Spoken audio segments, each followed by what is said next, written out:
Moraï Verabotaï, Mishpaha Yekara, chères auditrices et auditeurs, abordons à présent la paracha de cette semaine qui porte le nom de Kitissa.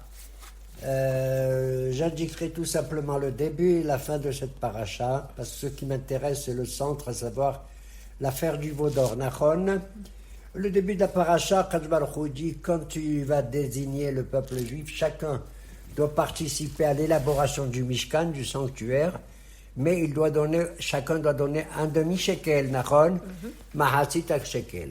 Et Asher lo yarbe v'adal lo yamit. C'est aussi bien le riche que le pauvre, ils donnent la même somme. Pourquoi?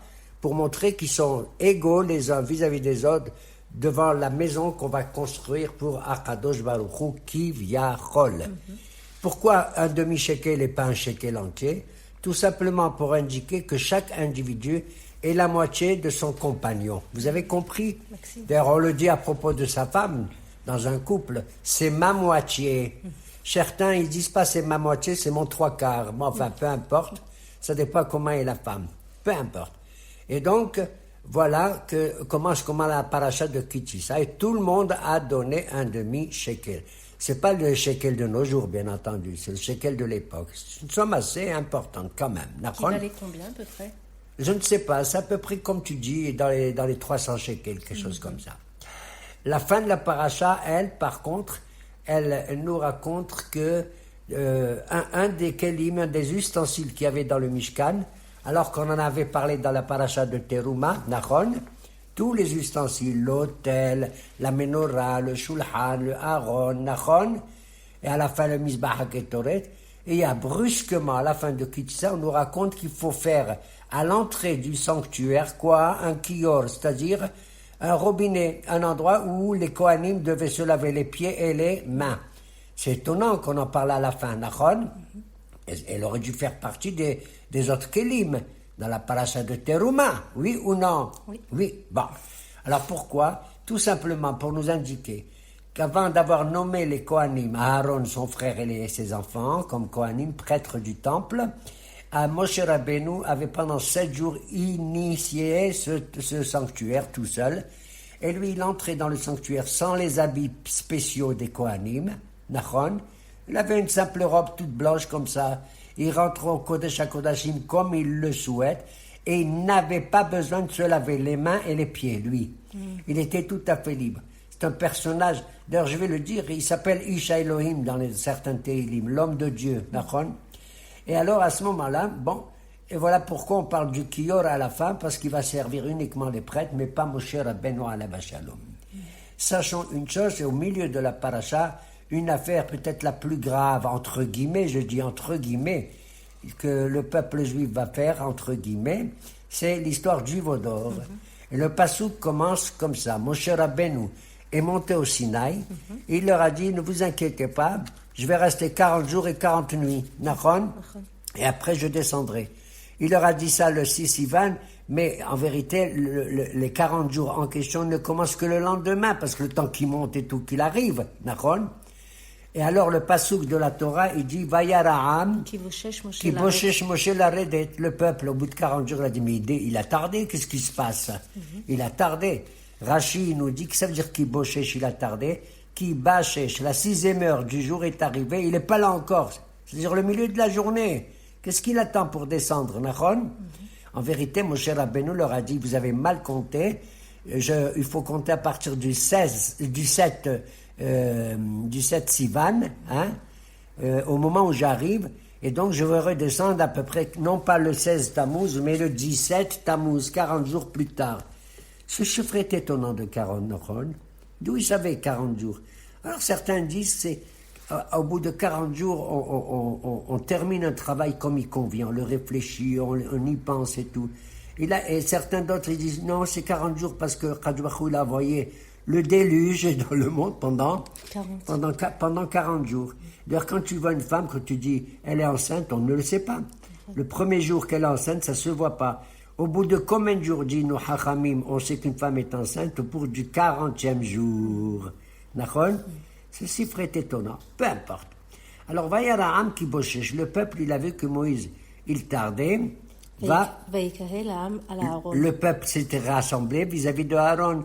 Et ils ont dit, assez là nous, קום עשה לנו אלוהים אשר ילכו לפנינו. fais-nous un Elohim qui va nous conduire, car ce Moshe, האיש אשר העלינו מהארץ. cet homme qui est Moshe, qui nous a fait monter d'Égypte, on ne sait pas, lo yadanu ma'yanu, on ne sait pas ce qui lui est arrivé. Alors en vérité, on voit que Aaron, il a accepté leur idée, qu'on va faire quelque chose qui remplace non pas le bon Dieu, le veau d'or, c'est pas un remplacement de Dieu, c'est impossible. Parce qu'il va leur dire, vous allez prendre les bijoux, comment on appelle les boucles d'oreilles. Les boucles d'oreilles en or, et on va faire avec ça quelque chose qui va sortir d'un moule, avec de l'or, avec ceci, cela. Alors, donc, ils n'ont pas voulu remplacer le bon Dieu, ils ont voulu remplacer qui? Moshe Rabbeinu lui-même, Nachon, qui zé Moshe Ish, lo yadanu ma'yalo. Qu'est-ce que ça veut dire? Comment on peut remplacer Moshe Rabbeinu par un objet comme ça, par quelque chose qui va sortir? C'est le veau d'or. Nachon. Alors, tu sais, cette histoire s'est passée à 3300 années. Donc, la pensée, les idées des anciennes générations ne sont pas les mêmes que nous. Maintenant, on rejette toutes ces idées-là, Nachon. Mais eux, ils ont voulu véritablement une espèce de... C'est comme si quelqu'un il te dit, oh, je ne sais plus comment me rapprocher à des événements, à des informations. Achetez-moi un smartphone. C'est qu'ils veulent un smartphone pour remplacer qui? Moshe Rabbeinu. Ouais. Et alors Aaron, il est là, il est complètement étonné. Il va accepter leur idée. Tu sais aussi pourquoi? Parce qu'on nous dit, quand Moshe est monté au Sinaï, il a dit aux Juifs, écoutez-moi, moi je monte, pendant mon absence, je vais vous déléguer 2 personnages qui vont s'occuper de vous. Si vous avez des questions, qui c'est? Aaron et Hur. Comme Hur, lui, Hur c'est le fils de Myriam, il s'est opposé à ce qu'il fasse une espèce de... Pour lui, ça ressemblait à de la Avodazara, tout ça. Il s'est opposé, ils l'ont tué. Quand il a vu ça, Aaron, le pauvre, il a eu peur. Il a dit, Imihare Kohen Venavi. S'ils ont tué ce prophète qui est Hur c'est comme un prophète, ils vont me tuer à moi, Navi, qui suit Kohen. C'est pour ça qu'il a accepté leur idée, et il a été malin. Il leur a dit, ok, vous voulez faire quelque chose, on va faire une forme quelconque qui va vous aider à remplacer Moshe Rabbeinu. Parce que Moshe Rabbeinu est Isha Elohim, c'est un homme de Dieu. Et qui c'est qui l'a accompagné quand il est allé chez le pharaon? C'est Aaron. Et Dieu, il a dit à Moshe, toi tu seras pour Aaron Elohim. Ça ne veut pas dire un Dieu, ça veut dire quelqu'un qui a des pensées, qui a des idées très fortes, spirituelles. Et Aaron, il est d'Aber. C'est Aaron, il est Neviacha, c'est lui qui parlera au pharaon. Ok? Alors Aaron, il s'est dit, tiens, il leur a dit, ok, vous voulez faire ça, quelque chose comme ça. Eh bien, Hag l'Adonai, Mahar, la fête pour Dieu, Kadosh Baruch Hu lui-même, on fera ça demain, pas maintenant. Il voulait les calmer, comme on dit chez nous, la nuit porte conseil. La nuit porte conseil, ils se sont dit peut-être qu'ils vont se calmer et tout. En vérité, ce qui va se passer, c'est que le veau d'or va être fabriqué le lendemain, naturellement. Mais c'est la faute de qui? Moi, je le sais, tout le monde le sait. C'est qu'avec les enfants d'Israël qui sont sortis d'Égypte, il y a eu combien des centaines de milliers, voire 2,5 millions de qui? De Erev Rav. C'est-à-dire des individus qui n'étaient pas juifs, qui venaient d'Égypte aussi. Ils voulaient quitter l'Égypte uniquement parce qu'ils étaient éblouis par qui? Par Moshe Rabbeinu, cet homme de Dieu. Est-ce qu'ils étaient esclaves aussi, le Erev Rav? Erev Rav, probablement. En Égypte, tout le monde était esclave, madame. D'accord. On dit, il y avait le Eved qui était le Eved dans notre Eved, son maître c'est un Eved, et le Eved, son maître était le Eved dans notre maître, etc. Sauf Admata Kohanim. Sauf les Kohanim, les prêtres égyptiens, ils étaient considérés comme les aristocrates du peuple égyptien, d'accord? Et alors donc Aaron l'a dit, certainement ça provient du Erev Rav. Quand à Kadosh Baruch Hu, au bout du 40e jour, ils voient qu'ils ont fait le veau d'or, d'accord? Et ils sont très heureux de l'avoir fait, alors que Moshe est en haut, et eux, ils sont en bas. Peut-être ça aussi. C'est-à-dire la dimension dans laquelle on se trouve, c'est impossible qu'on puisse faire un veau d'or. Mais la dimension où on est en bas, quand on est perdu, on est paumé, huilé moché, alors on fait n'importe quoi. Comme j'ai dit, on a besoin de quelque chose qui nous rattache à quelque chose, on fait un smartphone, on fait un lien. Alors il a dit, Hagadona il a mahar.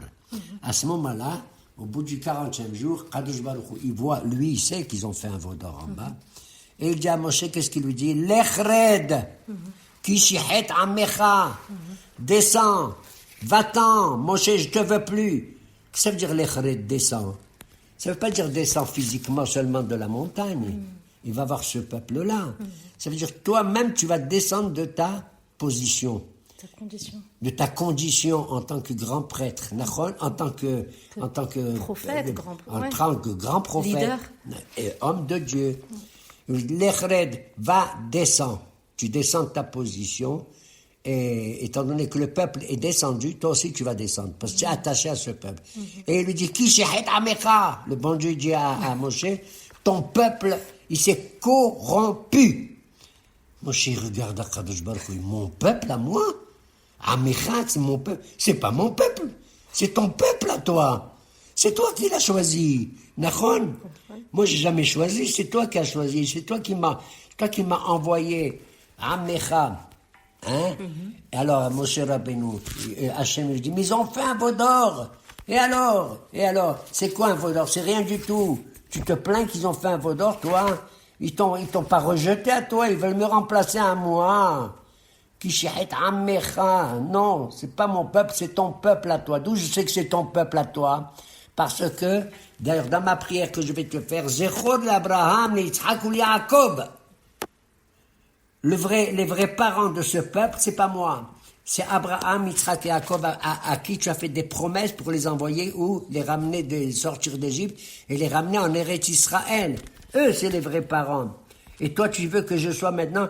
Et le bon Dieu lui dit, mais je ferai de toi un autre peuple, un grand peuple. Ve'esra le goy gadol, je ferai de toi un grand peuple. Et Moshe dit à Kadosh Baruch Hu, écoute-moi Hachem, excuse-moi. De quoi tu te plains qu'ils ont fait ou ils n'ont pas fait? Ils ont fait un veau d'or ou n'importe quoi. Et même s'ils font un corridor, un veau d'or ou un tchador, peu importe. Dis-moi, je te dis par exemple, toi tu fais tomber la pluie, d'accord? Oui. Et le veau d'or, il fait la rosée. Le Dieu lui dit, qu'est-ce que tu racontes? Il lui a dit, toi, tu fais le vent, à Kadosh Baruch Hu, et le veau d'or, lui, qu'est-ce qu'il fait? Il fait les nuages. Kadosh Baruch Hu, il dit, tu me prends pour qui? Mais tu te moques de moi? Mais c'est rien du tout, un veau d'or, il ne peut pas faire ni la pluie, ni la rosée, ni le vent, ni les nuages. Alors Moshe lui dit, justement, tu vois bien il sert à rien du tout, ne te plains pas. Tu sais très bien qu'il ne sert à rien du tout. Eux aussi, ils savent. Ils veulent rien qu'un intermédiaire, c'est ça. C'est ça qu'ils veulent. Tu comprends? Ouais. Alors, Kadosh Baruch Hu dit, descends, ça suffit. Il a dit, comment je descends? Ce peuple, il avait des parents. Il avait ceux qui les ont formés. C'est Abraham, Isaac et Jacob. Toi, le Kisei HaKavod, le trône de gloire, il reposait sur une chaise qui avait 3 pieds, d'accord?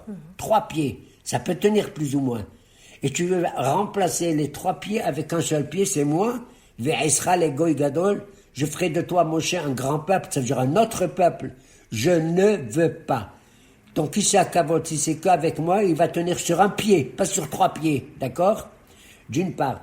Et d'autre part, moi, je suis venu vers toi, je suis Isha Elohim, pour transmettre uniquement la spiritualité. Ta parole au peuple. Je te l'avais dit. Déjà, il y a 1 an, quand j'étais là devant toi, au Sné, devant le buisson ardent, tu te souviens, tu m'as dit, va chez le peuple, tu vas le sauver, tu vas le faire sortir, tu vas parler au pharaon et tout. Je t'ai dit, Vehen lo ya'aminu bi. Le peuple va pas croire en moi quand je veux dire, je suis l'homme qui vient vous sauver de l'Égypte. Tu as compris? Oui. Je te l'avais dit, je ne veux pas, envoie un autre. D'accord? Moi, je veux pas être le père de la nation. Je ne suis que le prophète, c'est-à-dire celui qui va transmettre la parole. Je suis au niveau religieux et spirituel, d'accord? Tu aurais nommé Aaron. T'as compris? Ouais. Moi, j'inspire à Aaron, et c'est Aaron qui parle, il est fort politiquement devant le pharaon, d'accord? Ok. Alors Dieu lui dit, ils sont corrompus et tout. Donc il est au courant de ce qu'ils ont fait déjà là au Moshe. Il dit rien du tout. qu'est-ce qu'il fait? Il prend la défense, entre guillemets, du peuple, déjà. Et il va descendre. Quand il descend, c'est le 17 Tammuz, 40 jours plus tard. Parce que lui, il compte à partir du 7 Sivan. À la fin, du 7 Sivan à la fin de Sivan, il y a combien? 23 jours. 23 plus 17 Tammuz, 17, ça fait combien? 40, bidiouk. Pour ça qu'Aaron leur a dit, Hagla Donai Mahar, demain. Il s'est dit, d'ici demain, Moshe va venir. Oui. Selon eux, peut-être qu'il a un peu tardé, mais je ne pense pas. Il va certainement venir et régler toute la chose. Et Aaron leur dit, la fête, c'est pour Dieu, d'accord? Donc tu vois bien que parmi les Juifs, il y avait beaucoup qui ont dit, même si on fait un veau d'or, c'est pour Dieu. C'est un intermédiaire, c'est tout. D'accord? C'est un appareil. C'est un stimulant, sans plus. Il descend. Et là, à ce moment-là, Moshe change d'avis totalement. Pourquoi? Parce que quand il descend du Sinaï et qu'il voit, c'est pas le veau d'or qui va l'émouvoir le plus, pas du tout, tellement. C'est l'enthousiasme qu'il y a. Il y avait des gens qui étaient là, qui pensaient que c'était simplement, comme on dit, une partie, c'est amusant, c'est rien d'autre, amusant. Il y avait d'autres qui étaient non, qui se rapprochaient. Et il avait comment ils dansaient tous autour. Il est devenu fou. Il a dit, ça ressemble presque à de la Avodah Zarah. C'était pas mamage de la Avodah Zarah. C'était pas mamage. Je vais te dire entre guillemets, je saute. Beaucoup plus tard, quelques siècles plus tard, il y a un juif qui s'appelle Yeroboam ben Nebat, qui s'est éloigné de son maître qui était Shlomo HaMelech. Il avait été désigné par un prophète qui s'appelle Ahia Shiloni, Nachon, pour justement diviser le peuple juif entre Malchut Israël et Malchut Yehuda. Nachon. Et qu'est-ce qu'il a fait ce Yeroboam? C'est un homme super intelligent, super dati. Il a fait 2 veaux d'or, un à Dan au nord et un à Bethel au sud. Nachon. Pourquoi il a fait ça? Pour que les Juifs, les 10 tribus qu'il a gouvernées, ne vont pas à Jérusalem pour aller au Beth Amikdash. Nachon. Mais pour qu'il reste dans son royaume à lui. Nachon. Qui? Yeroboam ben Nebat. Même lui, on pense, il n'a pas fait ça comme quelque chose qui était de la Avodah Zarah, mais comme quelque chose qui retienne, comme une frontière, pour ainsi dire, entre Malchut Israël et Malchut Yehuda. Quand Moshe, il descend et il voit ça, il devient fou. Et qu'est-ce qu'il fait? Il casse les tables de la loi. Il avait les tables de la loi dans la main. Pourquoi il les casse? Parce qu'il voit qu'en descendant, les lettres que Dieu a écrites dans ces tables, que Dieu a fait, les tables de pierre, elles se sont envolées. Si elles se sont envolées, ça veut dire que cette table ne sert à rien du tout. T'as compris? Et donc il se met à casser les pierres, et il a bien fait, tu sais pourquoi? Parce que s'il avait donné les tables de la loi aux Juifs à ce moment-là, il y avait écrit là-bas quoi? Je suis l'Éternel, ton Dieu, qui t'a fait sortir d'Égypte. Tu n'auras point d'autre Dieu que moi, et tu ne te feras aucune image, ni une image au-dessus du ciel, ni une image en dessous de la terre. Tu as compris?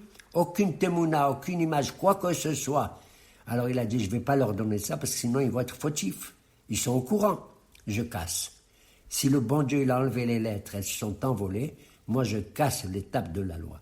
Plus tard on verra, je les garderai avec moi, parce que plus tard, Akadosh Baruch Hu va convoquer Moshe beaucoup plus tard, le jour de Kippour, pour lui donner les 2e tables de la loi qui étaient intactes.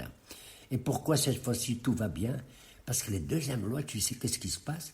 Ça a été un projet qui était à la fois humain et divin. Pourquoi je dis ça? Parce que les 2e tables de la loi, Akadosh Baruch Hu a dit Moshe, toi tu vas faire maintenant les pierres, d'accord? Les 2 lois hautes, et moi j'écrirai ce que j'avais écrit dans les premières tables. T'as compris? Alors que les premières tables de la loi que Moshe y brise, ils ont été faits intégralement, aussi bien le Homer que le Rouhani, c'est-à-dire les pierres et les écritures par le bon Dieu lui-même. Il a tout fait. Mais dans les 2e tables, il y a pour ainsi dire une collaboration entre Moshe, qui est un homme, et Akadosh Baruch Hu. Akadosh Baruch Hu, il écrit et Moshe il fait les tables de pierre. Et ces tables de pierre, les premières qui ont été cassées, le bon Dieu lui dit, garde-les. Et Moshe, tu sais où va les mettre? À l'intérieur du Aaron. Des tables, qu'est-ce qu'on s'en fout des tables brisées? Ça rappelle, disent nos Hachamim, c'est comme un Talmid Hacham, un homme qui connaît bien la Torah et tout. Il vieillit comme, je ne vais pas dire comme qui, et il oublie toute sa connaissance, par la fatigue, par la vieillesse et tout. Tu as compris? On dit même un Talmid Hacham, il a perdu toutes ses connaissances en Torah et tout, il n'est plus le même qu'avant. eh bien tu le mets à l'intérieur du Aaron. Tu le gardes comme un personnage important. Tu dois te souvenir de son passé, de tout ce qu'il était. Tu as compris? Même les tables qui sont cassées, je les mets à l'intérieur du Aaron à Kodesh. D'accord? Et à ce moment-là, Moshe Rabbeinu, il a vu quels étaient les hommes qui ont peut-être considéré le veau d'or comme une idole, Nachon. C'est eux qui va tuer. Avec d'autres, avec la tribu de Lévi, ils vont tuer 3000 personnes, Nachon. Ils étaient des centaines de milliers. Il n'y a que 3000 qui étaient vraiment concernés, mamash, par cette affaire. Et il va casser le veau d'or, il va le mélanger avec de l'eau, il va leur donner à boire pour voir celui qui boit ce mélange d'eau avec les morceaux d'or, eh bien, il va attraper une maladie et on sait que c'est lui qui est fautif. D'accord? Ça rappelle quoi, cette mitzvah? Il y a fait. Quand une femme, elle est infidèle, barminen, vrai ou faux, on l'amène au Beth Amikdash, et à ce moment-là, on lui donne, le Kohen, il écrit sur un claf, sur un parchemin, des versets un peu durs, Nachon, et il va les mouiller, et la femme, elle doit boire tout cela. Si son ventre grossit, si ses cuisses, si il lui arrive des choses affreuses, Nachon, ça veut dire qu'elle est coupable. Sinon, elle n'est pas coupable. Donc, pendant le veau d'or, les personnes qui étaient touchées, c'est comme la sota, véritable. Sota, ça veut dire celle qui s'est éloignée de la parole divine et elle a commis un inceste. Voilà. Et à Kadosh Baruch Hu, il lui a dit, maintenant, ça y est, c'est terminé. Tu leur as donné à boire la sota et tout. Tu remonteras à Kippour, à la fin de la paracha. On voit quoi, qu'est-ce qui se passe? Moshe, il n'en peut plus. Il n'en peut plus. Il a dit, moi je ne suis pas le chef politique d'une nation. Il lui a dit, Ve'esra le goy gadol, je ferai de toi un grand peuple. Et Moshe dans sa tête, il a dit, quoi? S'il fait de moi un grand peuple, c'est-à-dire, je ne vais pas être le chef du peuple juif, mais d'un autre peuple, goy gadol. Ça, je ne veux pas. Moi, j'attache mon avenir avec le peuple juif. Tu as compris? Si tu les touches, barmenen. Et le bon Dieu l'a dit, Ani hali, kachalem, laisse-moi, quand tu dis à quelqu'un, laisse-moi tranquille, je vais te tuer, ça veut dire qu'il faut que tu retiennes la main, la personne qui veut te frapper. Ani hali, laisse-moi. Moshe, il empêche le bon Dieu de réaliser, mamash, ce qu'il veut faire, mais néanmoins, il a dans le cœur quelque chose d'un peu dur. Et à la fin de la paracha, on voit, Moshe prend sa tente, là où il vit, et il la met en dehors du camp juif. Mihutz la mahane. Et il a dit, celui qui veut me voir, il n'a qu'à se déranger et venir me voir. Et puis c'est tout. Et il avait un visage qui était lumineux, incroyable, par une lumière extraordinaire. Et il a mis un masvé. Il a mis comme un masque autour de son visage, qu'il enlevait quand il fallait, qu'il remettait quand il fallait. Et les gens allaient là-bas. Et jusqu'à ce qu'à un moment, Kadosh Baruch Hu dit à Moshe, dis-moi, toi tu m'as fait la morale, tu m'as dit, à Kadosh Baruch Hu, d'ailleurs tu te rappelles, quand on a traversé la mer Rouge, est-ce que tu te rappelles? Qu'est-ce qui s'est passé? Il y a les malachim, ils ont dit au bon Dieu, qu'est-ce que tu vas protéger ce peuple? Tu les fais sauver du pharaon et tout. Tu leur fais traverser. Aussi bien les Égyptiens que les Juifs, ils ont fait la Avodah qu'ils ont appris en Égypte. Nachon? Et Akadosh Baruch Hu a dit, ça suffit. Ne vous mêlez pas, d'accord? Donc tu vois que même quand ils avaient soi-disant fait la Avodah Zarah, le bon Dieu les a sauvés et leur a fait traverser la mer Rouge. Nachon? Ça veut dire qu'il tient quelque part à ce peuple, et ceci grâce à l'intervention de Moshe Rabbeinu. Et quand Hachem dit à Moshe, mais pourquoi tu en dehors du camp? Moshe lui dit, mais toi, pourquoi tu en dehors aussi du peuple? Tu as compris? Je leur dis, ceux qui veulent, ils viennent. Toi aussi, dis-leur, ceux qui veulent, ils viennent me voir, et puis c'est tout. Bon, j'ai arrête. Allez, retourne, et sois fidèle à ton peuple, Am Israël. Toi, tu seras le chef religieux, Ish à Elohim. On dit que Moshe, il était la moitié de son corps comme un être humain, et le haut de son corps comme un être divin. D'accord? Retourne avec ce peuple. Ils auront besoin de tout cela. C'est pour ça que c'est un peu triste à le dire, Nachon, quand Moshe l'a dit, Mechinina misifrecha asher katavta, si ce peuple, tu le punis et qu'il ne rentre pas en Eretz Israël, moi non plus. C'est pas écrit, mais c'est moi, Getch, qui le dit. Voilà pourquoi il fait même 515 prières, et le bon Dieu n'accepte pas. Il lui dit, Ravlach, intensif d'abord Elai. Toi non plus, toi tu ne rentreras pas. Et Moshe porte sur ses épaules, j'ai envie de pleurer, toute la punition que Dieu il devait envoyer au peuple juif pour ne pas rentrer en Eretz Israël, t'entends? Et Moshe, lui, il est enterré à Ar-Nebo. Il est enterré au mont Nebo, il dit, j'accepte, moi, de ne pas rentrer à condition que je veux que mon peuple, lui, il rentre en Eretz Israël. Et Baruch Hashem, ils sont rentrés en Eretz Israël, réellement. Et dans l'Haftara, on voit qu'il y a un personnage qui ressemble quelque part, un peu, je ne sais pas, à Moshe Rabbeinu, l'Haftara de Kétissa. Tu sais c'est laquelle? De qui elle parle? Alors là, je te dis, le personnage, j'arrive pas à le comprendre. C'est comment il s'appelle? Eliyahu Hanabi. Eliyahu Hanabi, il va et se plaint au bon Dieu. Il dit, qu'est-ce que c'est que ça? Ton peuple, il a abandonné ta loi et ils ont tué tous tes prophètes et tout. Eliyahu Hanabi, il va rassembler le peuple, tu sais où? C'est à l'époque de Ahab, le roi, c'était un roi païen, le roi de Malchut Israël. Il va dire, je veux que tu viennes. Le bon Dieu lui dit, qu'est-ce que tu racontes? C'est à cause de toi que la terre d'Israël, elle est sans pluie pendant 3 ans. C'est toi qui as décidé de mener cela. Il y a la famine. Va voir Ahab, ça suffit. Puis quand tu décides toi-même ce qui va se passer et tout. Il lui a dit, tu as raison et tout, je vais voir Ahab, je vais enlever la famine, je vais faire tomber la pluie et tout. Mais moi, je veux me venger. Contre qui? Contre les Nébé à Baal. Les 450 prophètes de Baal qui a chez Ahab, chez sa femme Isabelle, elle s'appelle Isabelle. Bon, et il les réunit où? Au Mont Carmel, et c'est là-bas qu'il leur dit, prenez une vache, et prenez un veau, faites un korban, moi je prends un autre veau, chacun va faire son côté le korban, et le vrai bon Dieu, on va voir si c'est Baal ou si c'est le Akadosh Baruch Hu, d'accord? Ad matai ate posrim acheter al se'ifim. Vous les Juifs, des fois vous croyez dans Baal, et des fois vous croyez dans Kadosh Baruch Hu. D'ailleurs, tu sais Baal à quoi il ressemblait? Il ressemblait à la tête d'un énorme taureau, d'un veau, avec du feu, et Barmenan, les païens, ils jetaient leurs enfants dedans, t'entends? Il les réunit tout cela là, au Mont Carmel, et il leur dit, allez, commencez-vous à faire ce korban, et on va voir s'il va vous répondre, votre Baal, vous les 450 prophètes de Baal.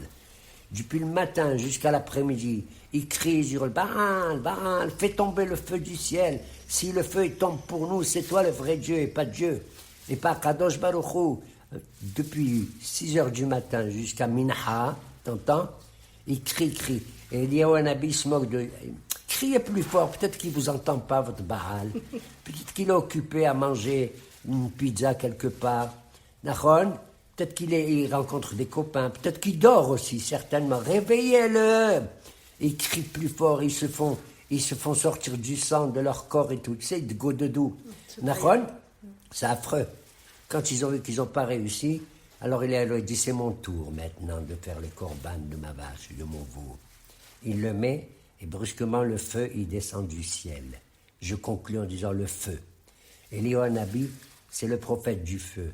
Voilà pourquoi il va monter à la fin de sa vie au ciel, lui aussi. Quand il est avec son disciple Elisha, et qu'il voit y arriver un chariot de feu avec des animaux de feu qui viennent le prendre et le monter au soleil. Kadosh Baruch Hu a dit, toi Eliyahu, tiens-tu bien et tout, mais tu es trop religieux. Tu prends la défense du bon Dieu et tu ne prends pas la défense du peuple. Nachol, contrairement à Moshe Rabbeinu alav shalom. T'as compris? Voilà pourquoi je vais dire au prophète Malachi, dans le dernier verset qui va dire Zichru Torat Moshe Avdi. Souvenez-vous de la Torah de Moshe. La Torah devient celle de Moshe. J'entends Torat Moshe Avdi. Et juste après, qu'est-ce qu'il a écrit?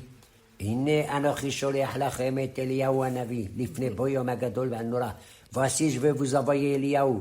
Quoi, tu vas nous le renvoyer encore? Il va prendre ta défense, il va nous jeter à nous? Ah, il leur a dit non, ça sera un autre Eliyahu. Il aura un autre caractère. Et il va vous amener le Mashiach. Et il va être doux comme tout. Cette fois-ci, il va prendre votre défense.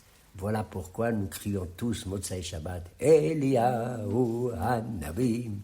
Eliyahu Hatishbi. Tu vois que dans notre réflexion à nous tous, parfois nous sommes comme Moshe et parfois nous sommes comme Eliyahu. Mais je souhaite qu'on soit comme le Eliyahu qui va revenir sur terre. Amen. Amen.